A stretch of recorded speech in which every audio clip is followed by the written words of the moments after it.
नमस्कार. आज मी तळलेले मोदक बनवते. त्यासाठी एक नारळ मी कवून घेतलेला आहे, मनुका घेतलेले आहे, साखर 1 वाटी, साखरेचं प्रमाण तुम्ही कमी जास्त करू शकता, वेलची पूड आणि 1.5 कप मैदा घेतलेला आहे. मैद्याऐवजी तुम्ही अर्धा मैदा अर्धा गव्हाचं पीठही घेऊ शकता. आणि तळण्यासाठी तूप, मैद्यामध्ये हे तूप गरम केले 2 चमचे, त्याचं मोहन घालून घ्यायचंय. गरम गरम तुपाचं मोहन घालून घ्यायचं, मिक्स करून घ्यायचं आणि घट्ट सराचा याचा डो बनवून घ्यायचा. थोडं थोडं पाणी घालून याचा गोळा बनवून घ्यायचाय. तर अशा प्रकारे हातानेच मळून घ्यायचंय आणि थोडस घट्टच मळायचंय. थोडं जसं लागेल तसं अगदी जरा जरा पाणी घालून घ्यायचंय. 1 चमचा असं घालून घ्यायचंय.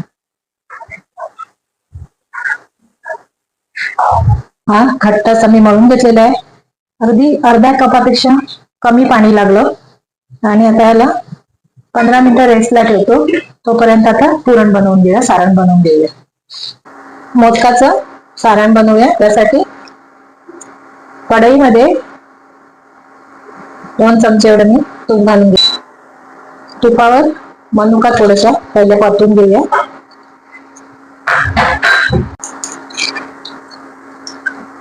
नारळ घालून घेते.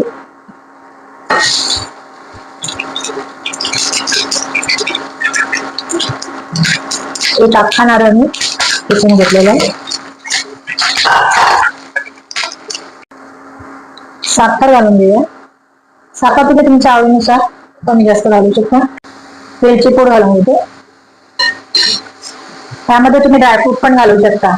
अशा प्रकारे व्यवस्थित असा नारळ शिजवून घ्यायचा आहे. साखर घातल्यानंतर बघा साखर पूर्ण विरघळलेली आहे, नारळही मस्त शिजलेला आहे. आता हा मोदकाचं सारण आपलं, तळणीच्या मोदकाचं सारण आपलं तयार आहे. पीठ पण मस्त आता सेट झालेलं आहे. आता मोदक बनवायला घेऊया. छोटासा पिठाचा गोळा घेऊन एक पुरीसारखी पातळ पुरी लाटून घ्यायची.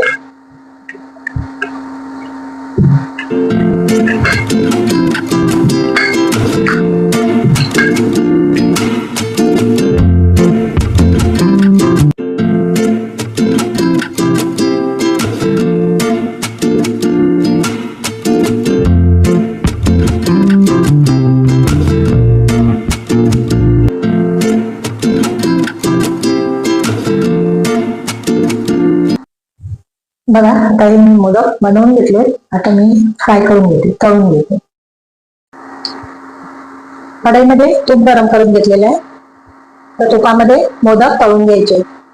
तूप गरम झालेलं, आता तुपामध्ये मोदक घालून तळून घेते. बघा अशा प्रकारे पलटी करून घालायचे. आता त्या दोन्ही बाजू पलटून घ्यायचे. म्हणजे हा वरचा पार्ट आहे ना, तो पहिला तळून घ्यायचा. तो जाड असतो त्यामुळे तो थोडा शिजायला वेळ घेतो. मध्यम आचेवर तळून घ्यायचंय. बघा मस्त असे आता मोदक तळून झालेले. आता हे काढून घ्यायचे.